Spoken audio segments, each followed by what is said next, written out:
Sanjay. Hmm. Good evening, Rasida. হুম, ভালো আছিস তো? Hmm. একটু ওয়েট করে নি, জয়েন করছে। Yes.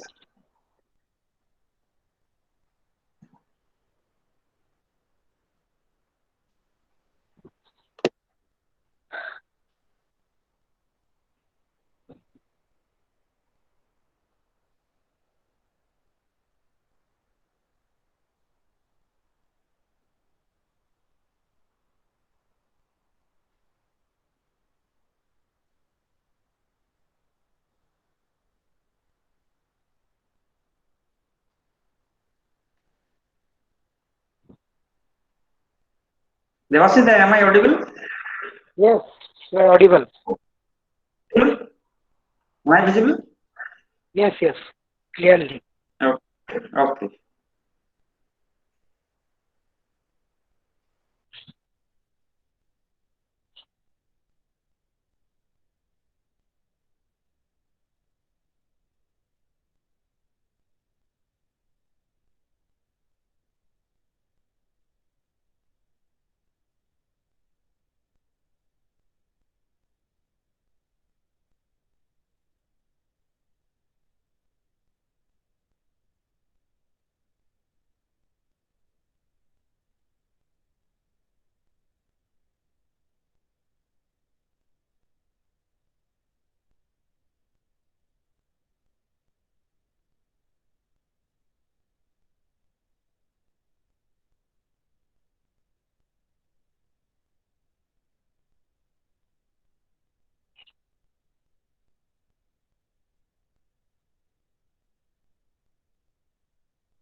Hello, Sanjay, are you there?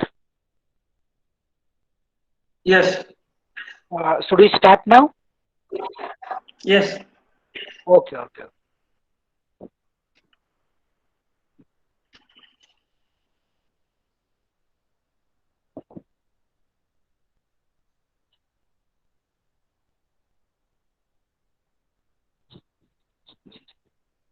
Uh,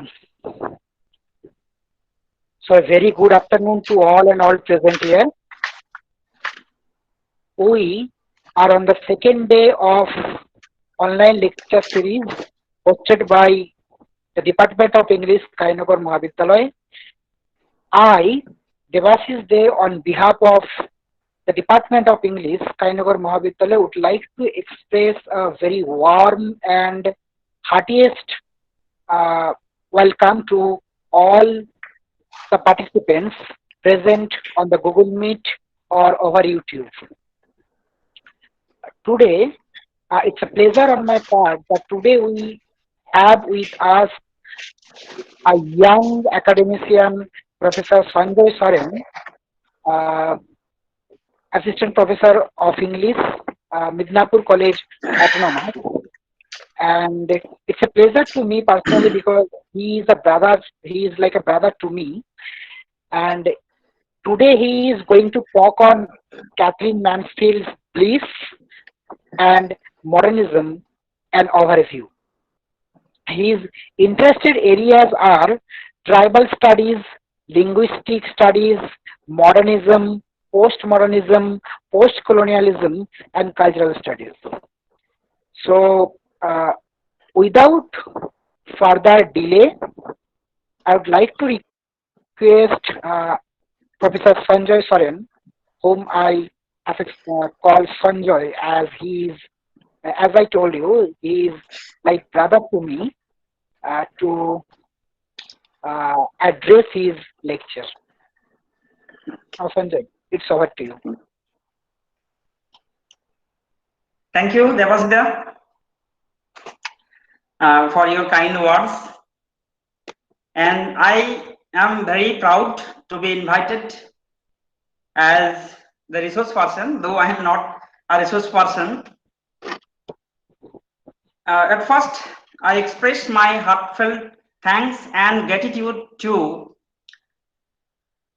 teacher in charge of Kalinagar Mahavidyalaya, Dr. Ishani Ghosh. I again express my heartfelt thanks and gratitude to my brother and obviously Professor Devashish Dey, Assistant Professor and Head Department of English of Kalinagar Mahavidyalaya. And again, I express my thanks and my cordial respect to all participants and obviously the technician of the department and other teachers of the college and obviously of the department. I am very pleased and obviously I am very proud to be invited. Devasisda has invited me a long ago, and that's why I'm very pleased and happy. Okay, today we shall talk about Catherine Mansfield Bliss and modernism, a brief overview. We all know about Catherine Mansfield. She is one of the most famous short story writers of the 20th century, and she has depicted the themes of nature, extramarital affair, same-sex love, and the Dionysian sense of cosmic absurdity and the futility of grandeur and luxury. In the short story Bliss, that is published in 1918, she has used the third person point of view to narrate the story, hence, the characters have to depend on Bertha Young, the protagonist of the short story Bliss. The ending of the story has no sense of closure, and we have to think of the elements of modernism to understand the short story Bliss. So today we shall focus on Bliss, especially in the light of modernism. And we all know that modernism is both the philosophical movement and the art movement. And we know that modernism is an umbrella term, though if we try to understand modernism, then we find that modernism means the ruffling of the realistic surface of literature by underlying forces, the Rutledge Dictionary of Literary Terms. Again, if we try to find out the etymology of modernism, then we find that late Middle English modern is derived from late Latin modernus, and that modernus is derived from Latin modo. And the meaning of motto we know, just now or of today. So modern means now, existing, of, or pertaining to present or recent times. Come back. Modernism is, we all know, a radical break with the past and the simultaneous search for the new forms of expression. It is not a term to which a single meaning can be ascribed. It may be applied both to the content and to the form of work, or to either in isolation. It reflects a sense of cultural crisis which was both exciting and disquieting, that it opened up a whole new vista of human possibilities, at the same time putting into question any previously accepted means of grounding and evaluating new ideas.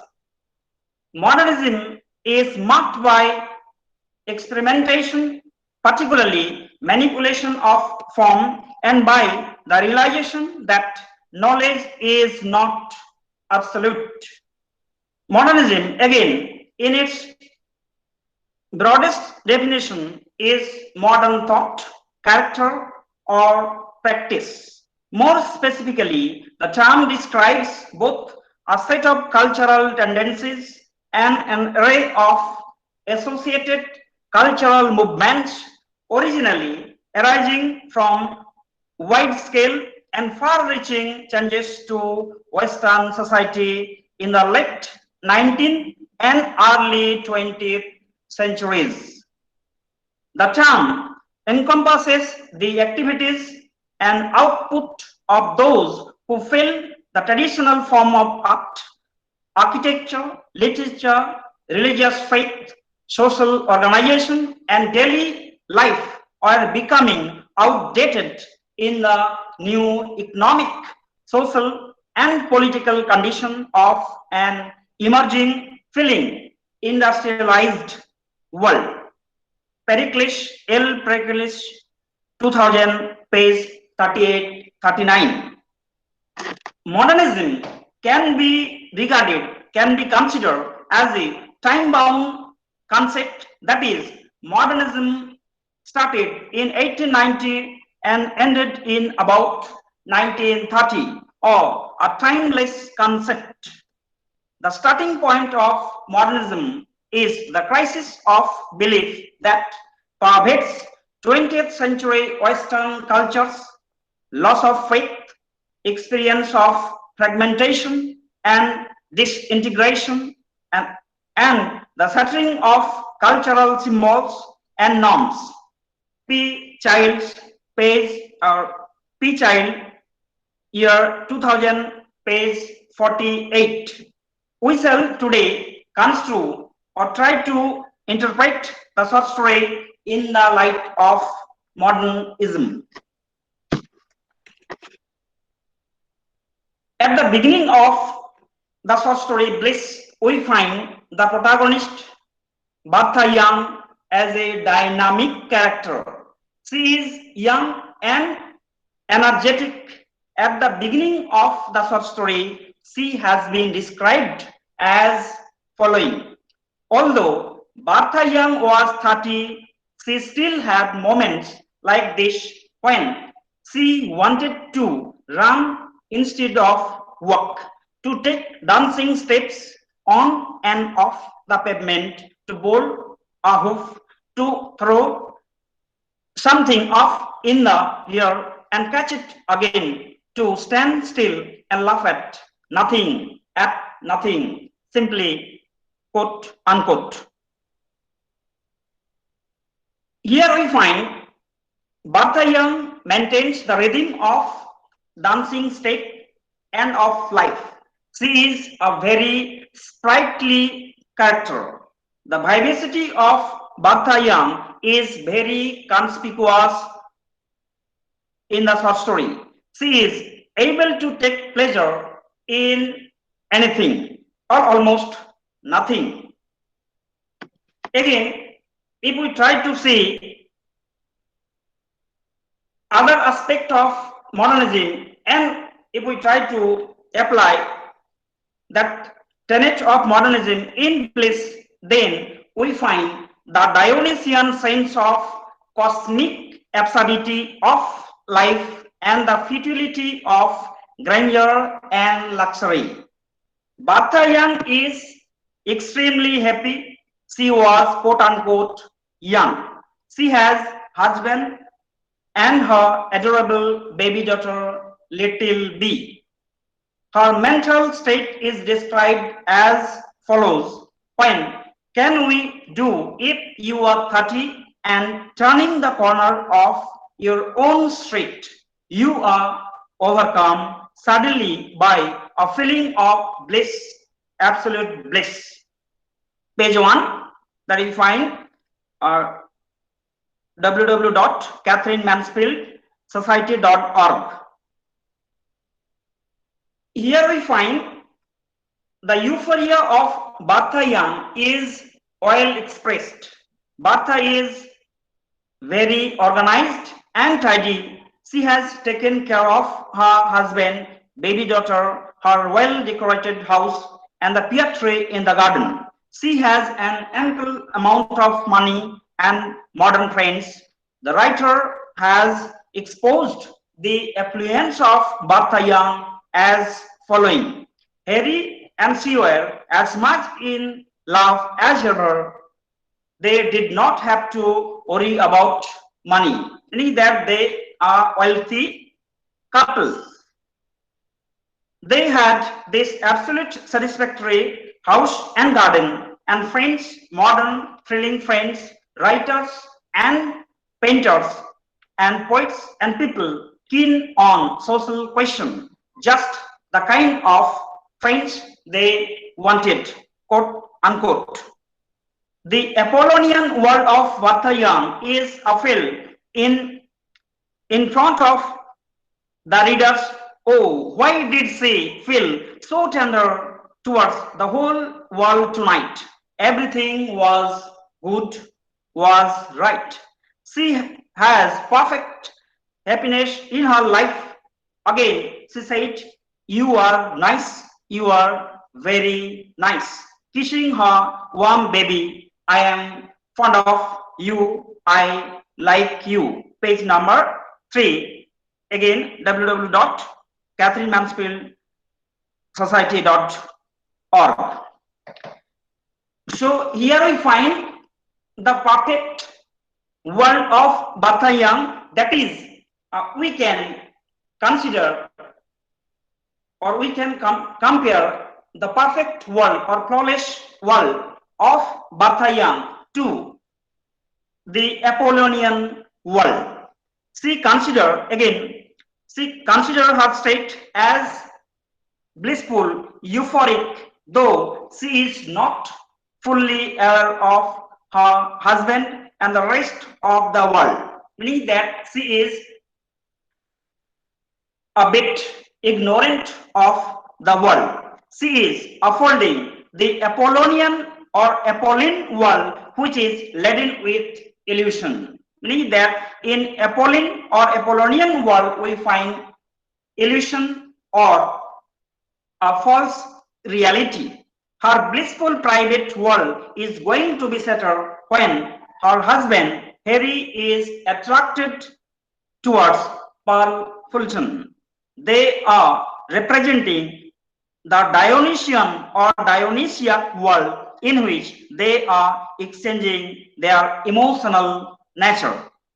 They are destroying the world of Vatayam, which is blissful and organized. At the end of the story, we find Harry is following the path of Pearl Fulton. We come to conclusion, we come to realize that the absolute bliss is nowhere. So the main point is that absolute bliss or euphoria or joy divider is nowhere. That is nothing but illusion.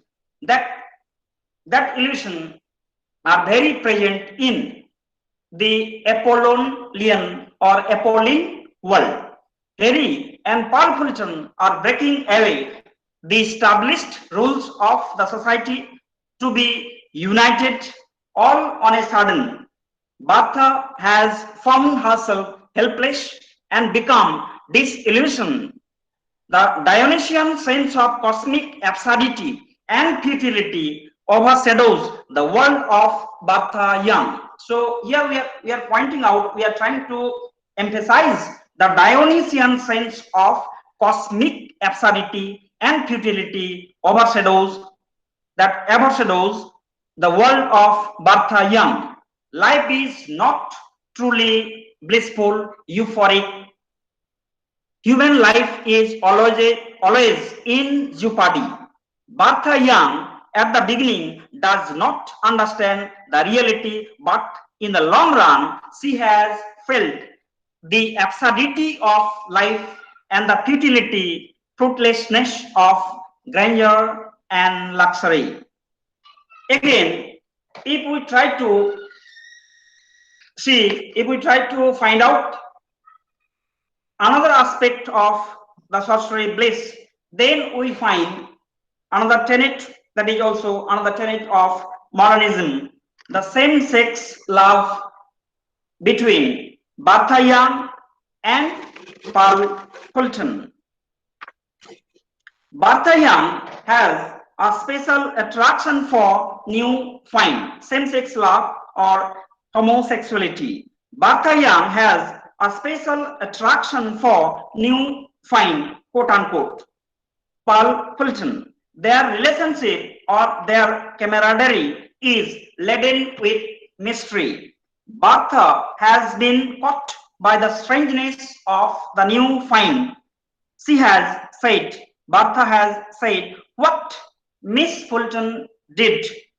Bertha did not know they had met at the club, and Bertha had fallen in love with her as she always did fall in love with beautiful women who had something strange about them. Page 4. Again, www.catherinemansfieldsociety.org. Here we get the glimpse of or indication of the same-sex love, and this love has confined Bertha Young within her private chamber, and in this inner sanctum, Harry has no place. She entertains only the women who have something strange. In the meantime, the emotional and spiritual gulf or chasm between Bertha and Harry has been irreparably lengthened by their ignorance and lack of warmth. Hence, their deep rapport, their deep relationship is gradually getting dismantled.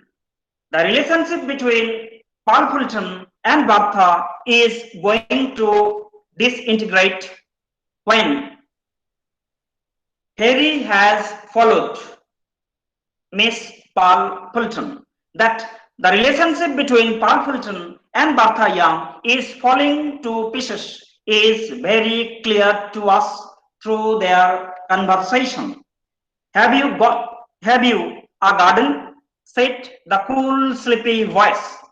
Paul Fulton has asked Bertha Young with lack of warmth.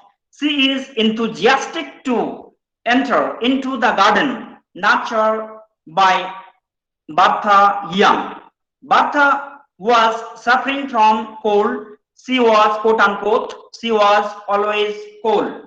Without her little red flannel jacket, of course, thought Bertha, page number 9. And their relationship is getting frozen. The lack of warmth of their internal relationship is hinted at by the suffering of Bertha from the cold. Paul Fulton is leaning towards Harry, and we find that they are going to develop their relationship gradually. Again, if we see another aspect, another modern tenet characteristic in bliss, the short story, then we find extramarital affair between Harry and Paul Fulton. Paul Fulton and Harry are coming closer to each other.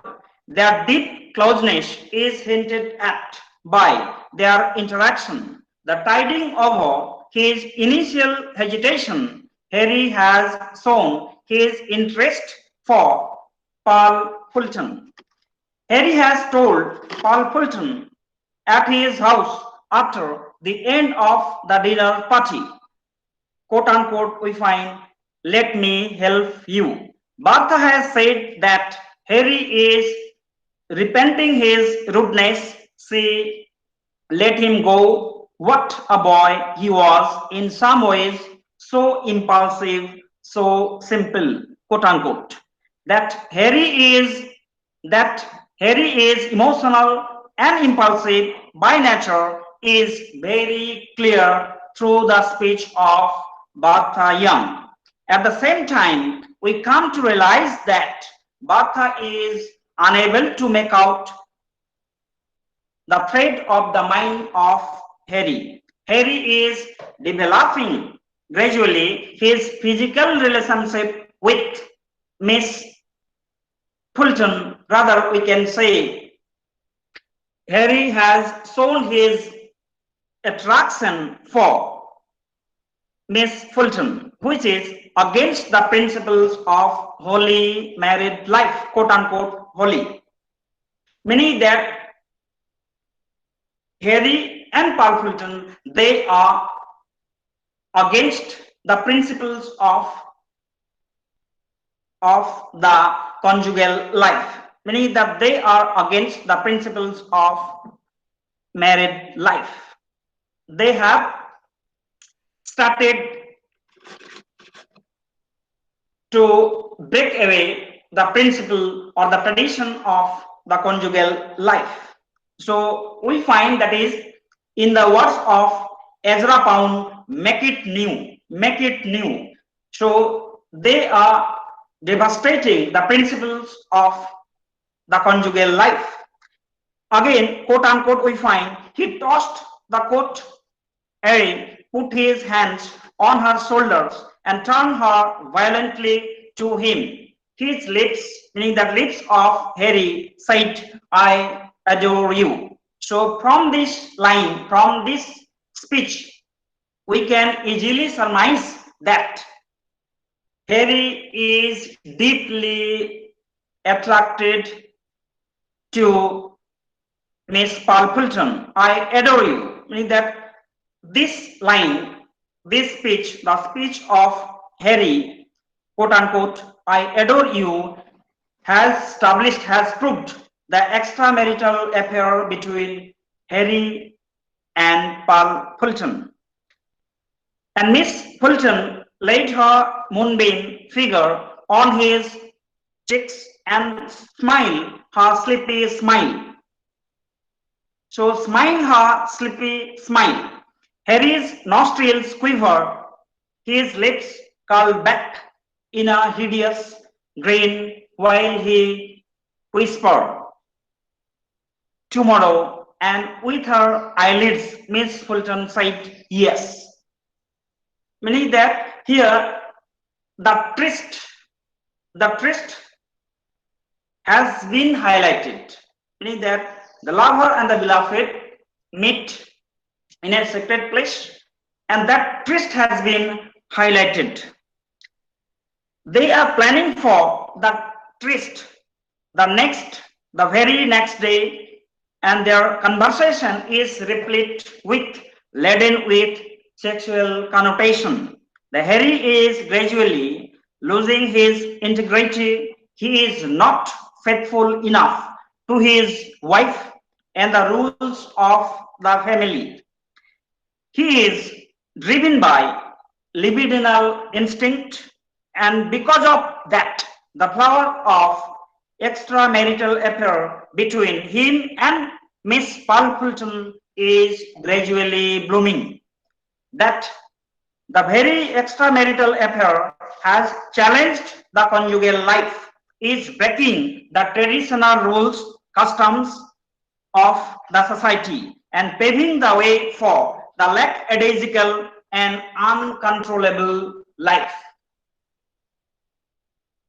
This attitude to life is an important tenet of modernism. So we find that modernism, or the aspects of modernism, are giving importance on or upholding one aspect, meaning the importance of humanism. The one aspect of modernism is to, meaning that, give importance on the importance of the individual. So here I find that Harry and Miss Fulton are not giving importance on the tradition. They are thinking of them. So their attitude to life is an important tenet or characteristic of modernism.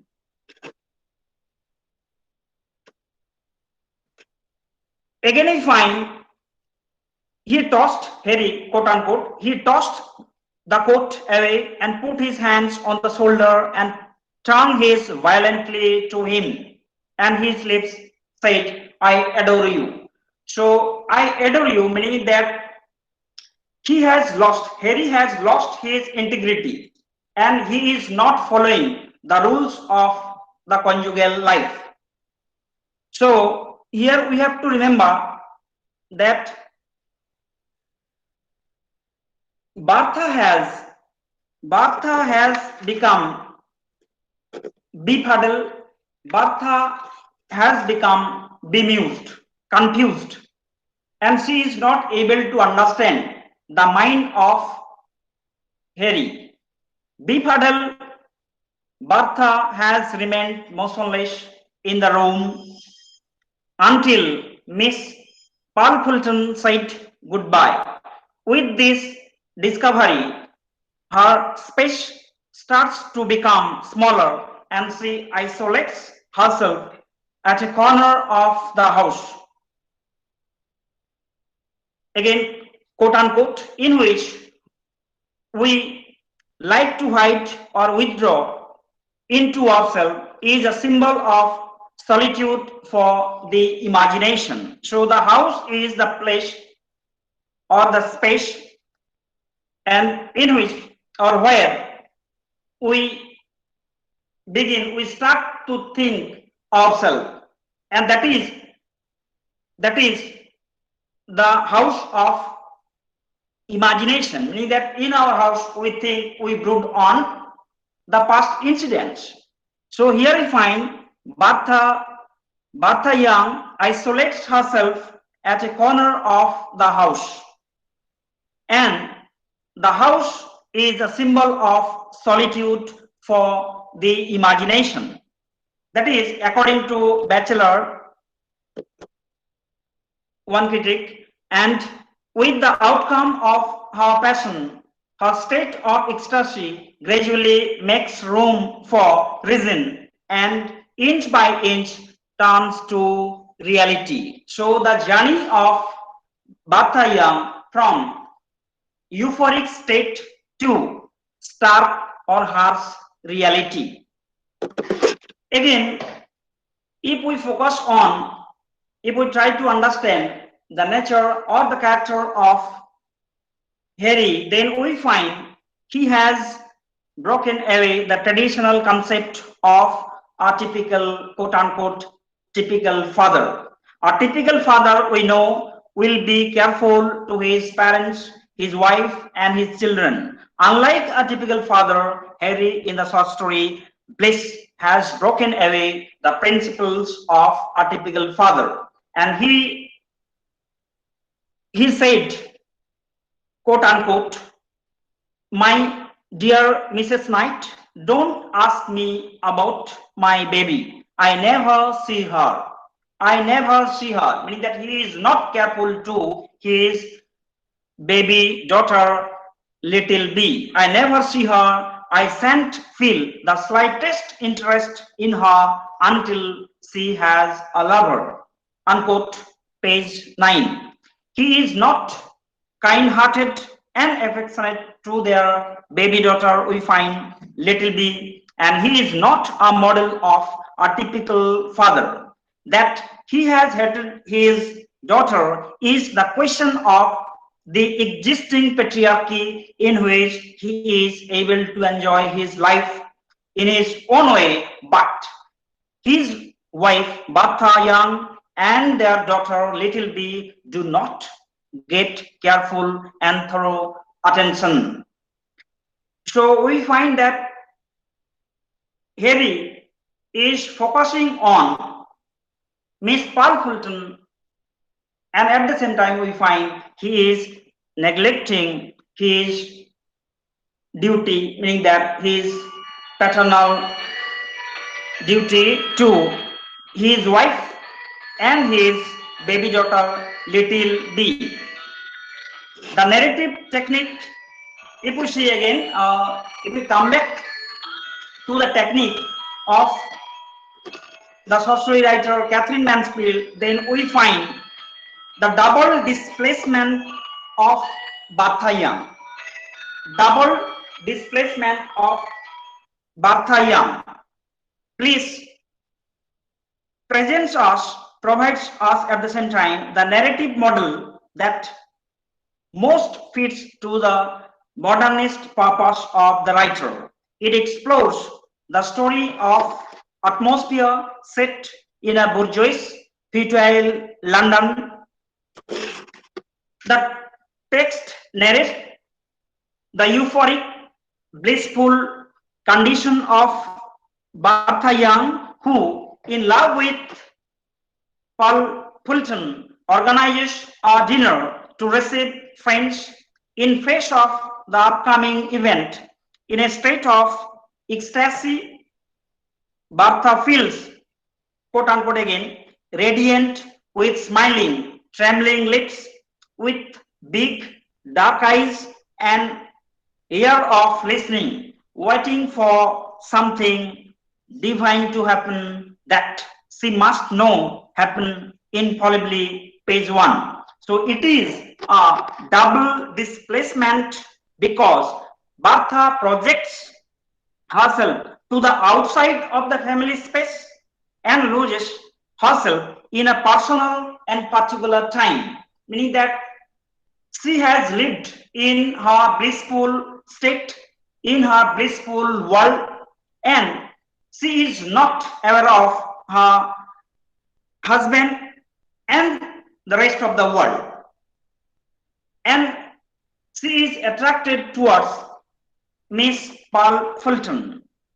And here we find the Bertha projects herself to the outside of the family space and loses herself in a personal and particular time. With that, Bliss stresses that protagonist daydreaming as the common thread of the story. So here we find narrative technique, that is double displacement of Bertha Young and the protagonist daydreaming, meaning Bertha Young is dreaming. She is dreaming a blissful state, blissful dream, and that is the euphoric state is equivalent to the Apolline world. And as the common thread of the story, that is daydreaming, her sentimental situation is encompassed by a mysterious tone. Hence, the narrator gives hints that everything is not flawless and perfect. So, to Bertha Young, everything is flawless, meticulous, perfect. But to us, we find that everything, readers, we come to know that everything is not flawless, perfect. The spatio-temporal, that is the space and time, double displacement, that is double displacement of Bartha Young, the spatiotemporal displacement is constructed in Bliss.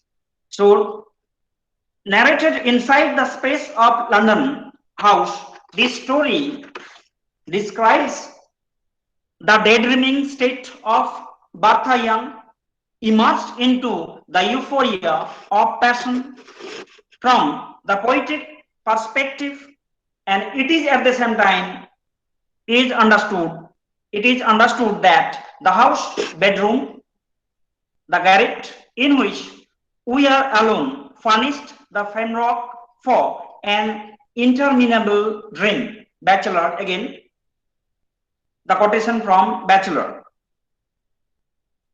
Again we find the protagonist state or condition refers to the psychological universe skillfully created by Anton Chekhov, focusing on the theme of an unrequited love, fruitless love. She had meaning Bertha Young has loved her husband Harry, but in return she has become frustrated. So unrequited love has been highlighted. So unrequited love in the relationship between Bertha Young and Harry. Mansfield puts an unusual light over her narrative, endowing it with a properly modern touch.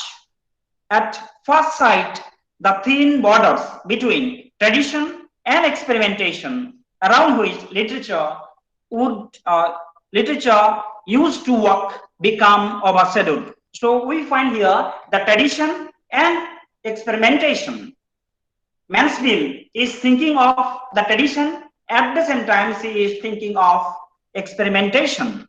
So in Bliss we find a mixture of tradition and experimentation. Quote unquote, again find the dialogue between text is not a calm nor a peaceful process, because being a space into which textual and extra-textual structure are inserted, text a place of conflict. Here we find the quotation of Carvajal, T.F. Literatura Comparada, edition Sao Paulo, Etica, 2010. So the space into which textual and extra-textual structure are inserted, text are a place of conflict. So here we don't find so much conflict. So text are a place of conflict.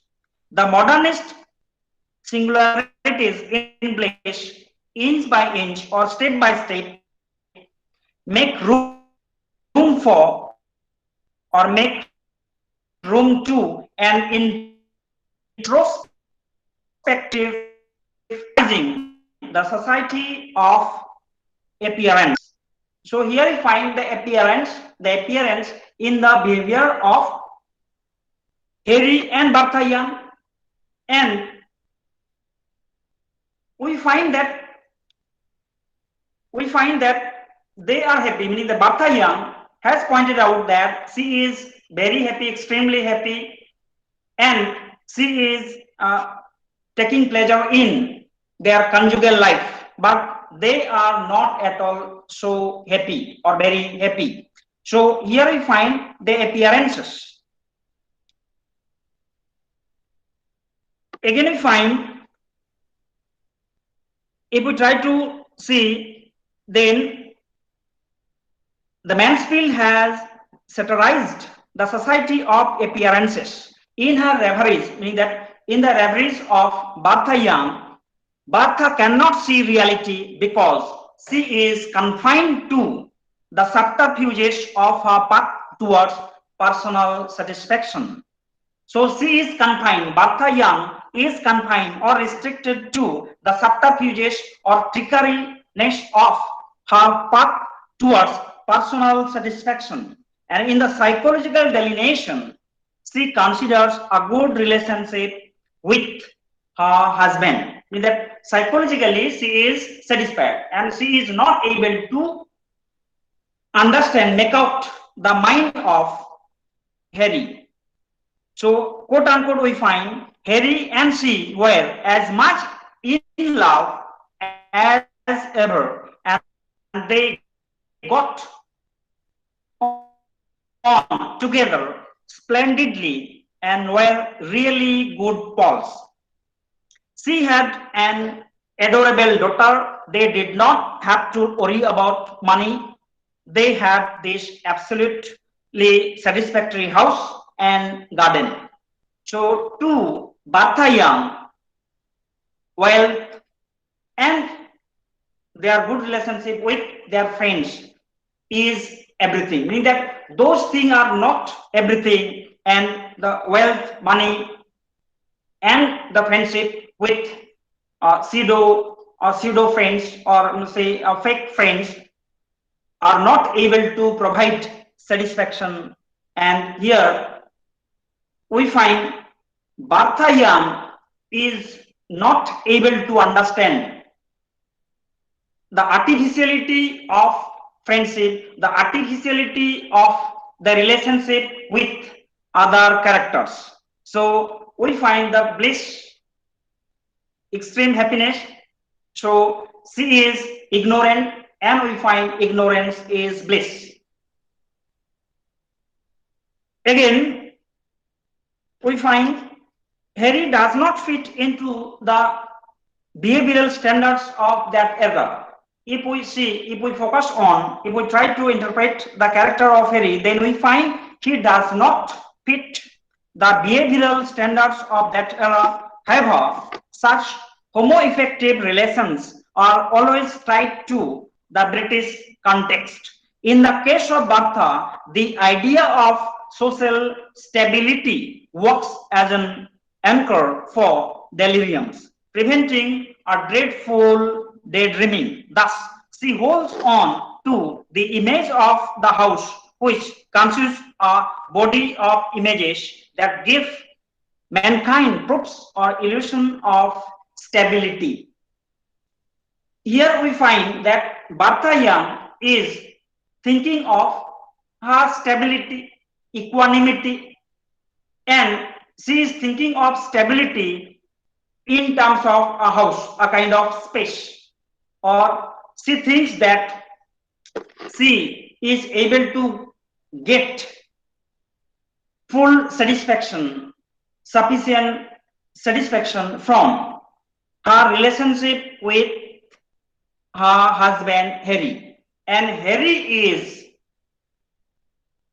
we find Harry is not faithful, not loyal to his wife.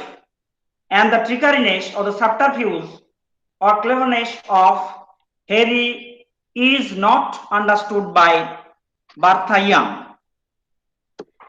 Quote unquote, we find constitutes a body of images that give mankind proofs or illusion of stability. Bachelor again, The Poetics of Space.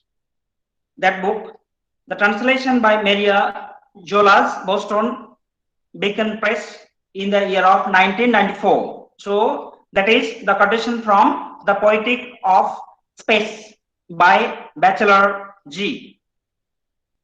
Through the inner path, Bertha lives in between reality and dream. She lives in between the utopia of a perfect, flawless marriage and the heterotopias of platonic love. Here, utopias are sites with no real flesh because they are fundamentally unreal spaces, whereas heterotopias are real counter sites. That is, according to Michel Foucault, of other spaces, utopias and heterotopias.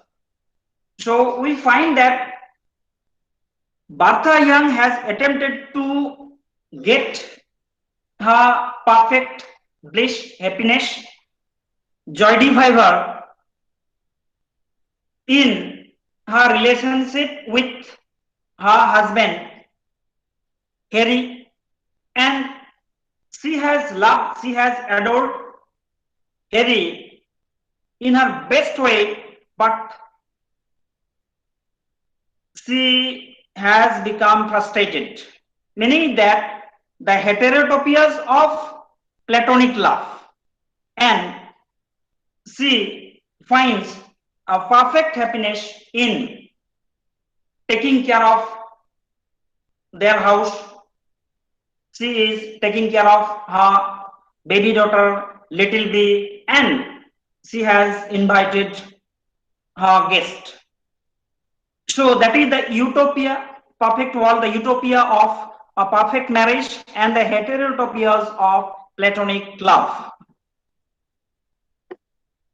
Again, if we try to deviate from the thematic aspect of and the narrative technique of the short story Bliss, if we focus on symbols or symbolic significance, if we try to get the symbolic significance in Bliss, then we find we cannot avoid the symbolic significance of Bliss. The colors used in the short story Bliss reflect, for example, the atmosphere, the characters, personalities, the condition of their minds, the ending of the short story, and so on. The intentional use of color, including the traditional emblematic meaning, is one of Catherine Mansfield's main techniques. Bliss has elements of both the kaleidoscopic world and the monochromatic world. That the blissful life of Bertha Young will not last is very prominent to us in the following lines. Quote unquote, by a feeling of bliss, absolute bliss, as though you had suddenly swallowed a bright piece of that late afternoon sun, and it burned in your bosom, sending out a little shower of sparks into every particle, into every finger and toe, question mark, unquote. Here, her extreme sense of happiness is delineated, is described in an image which strongly appeals to the sense of sight and touch of the readers. However, her passion is ephemeral. So the passion, the extreme, deep emotion of Bertha Young is brittle, ephemeral, short-lived. That sunset follows the late afternoon shows the termination of her euphoric state within a short period of time. So the sunset follows the late afternoon, the sunset, so the ending of day, so ending of her deep passion. So we find that sunset follows the late afternoon, shows the termination of her euphoric state within a short period of time. Again, if we focus on pear tree, then we find the pear tree is a symbol of her own life, the life of Bertha Young. She cannot avoid the influence of pear tree in her life, and she, with ecstatic state, is compared to tall, slender pear tree in fullest, richest bloom. So her her ecstatic or her blissful, euphoric state is compared to the blossom or the richness of pear tree. Bertha Young is aptly compared to the pear tree. Again, negative implication is also prominent in the following line, quote unquote, it stood perfect, meaning the pear tree stood perfect as though become against the jet green sky. Page 4.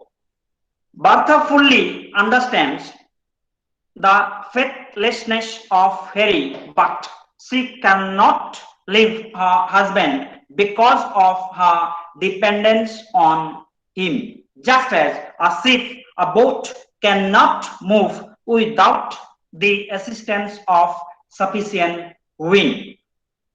Again, if we focus on the colors of the sorcery bliss, then we find that the color white is related to Bertha Young, black to Harry, and silver to Miss Paul Fulton. We can simplify the matter in this way: white, silver, black, as is Bertha, Miss Paul Fulton, and Harry. Meaning that here the mind of Bertha Young is immaculate, pristine, clear, just like the color white. But the mind of Harry is black because he has double dealing, he has hypocrisy. So the mind of Harry is compared to the color of black. Again, Miss Fulton is compared to silver, and we know that without brilliancy, brightness, silver becomes gray, meaning that Harry is following Miss Fulton.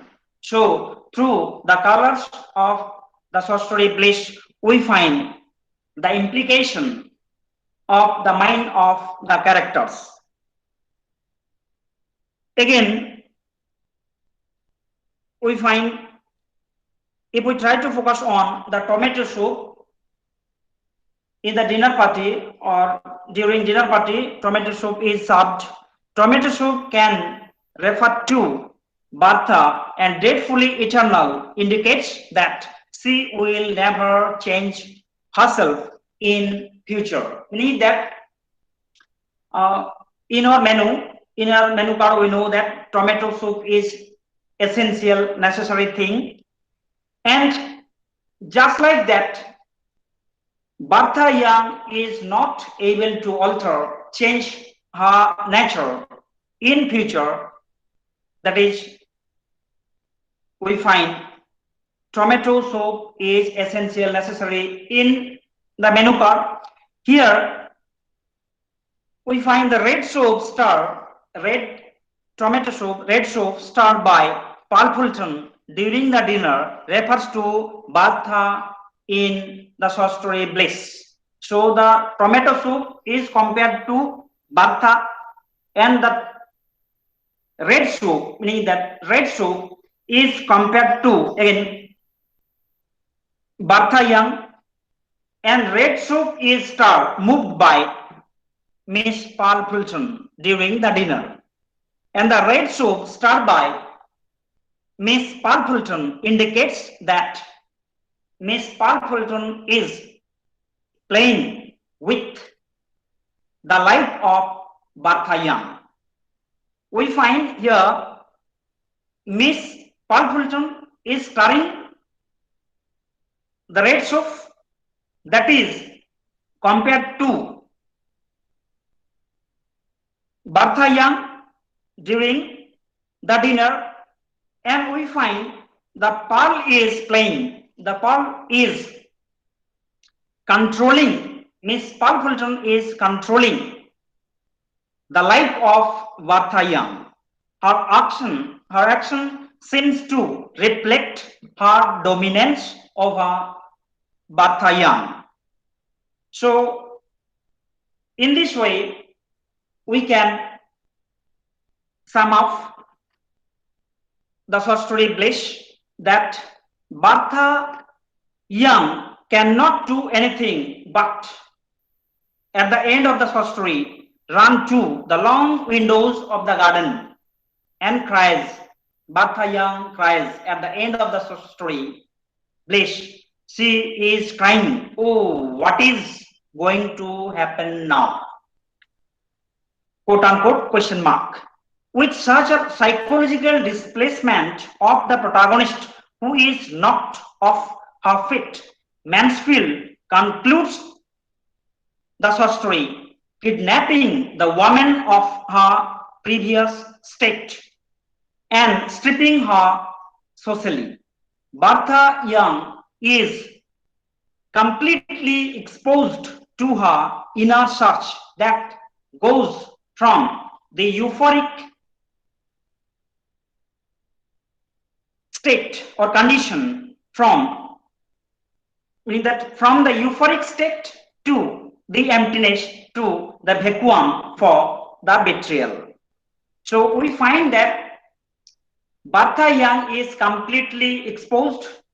Bertha Young's journey we find from her euphoric state to the vacuum to her emptiness for the betrayal of her husband Harry and obviously her new find quote unquote Miss Paul Fulton. So in this way, uh, we can sum up the short story Bliss. We have attempted to go through the Bliss in the light of modernism, and this is obviously a brief overview. And we have to focus on in details about we have to dwell on Bliss again another tenets of modernism in details. So thank you all.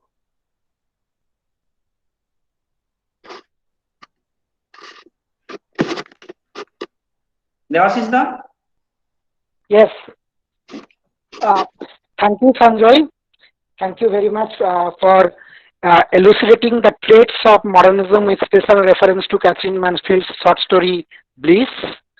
And I think the very engaging, wonderful presentation would surely be of a great benefit to all of us, all of the present here.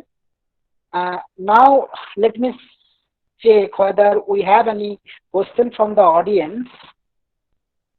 Uh, no, we we haven't received any questions from the audience. So now it's time to formally thank you, formally offer you the vote of thanks. I, on behalf of the Department of English, Kainagor Mahavidyalaya, would like to convey a very uh, uh, sincere gratitude to Professor Sanjay Soren for his wonderful, mesmerizing, and uh, engaging lecture. It's really a pleasure and honor to me to have him today. Uh, Secondly, I would like to express my thankfulness and gratitude to our respected teacher in charge, Isani Ghosh, for her support for conducting that lecture series. I am also thankful to uh, Mr. Atanu Dakta Khan for technically conducting the whole lecture series. I also want to thank Professor Subhasis Chatterjee, Assistant Professor of Bengali and IQSC Coordinator Kainagar Mahavidyalaya for his help. And lastly, uh, I would like to uh, convey my gratitude and thankfulness to all the participants, the students, research scholars, and faculty members for attending the lecture and also listening to the lecture with patience and rapt attention. Without them, that would not be possible uh, for me to make it a successful lecture. Uh, Now, thank you again, Professor Sanjay Saran, for his delivery. Uh, Now, before leaving the platform, I would like to convey to the participants that we would again meet on another day with another lecture. And for the time being, stay safe and enjoy the puja. Shubha Panchami, and thank you all.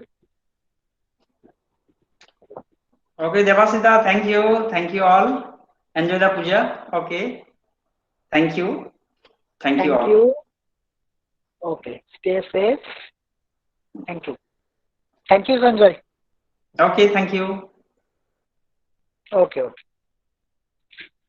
Uh, now, Atanuja, please share the feedback form.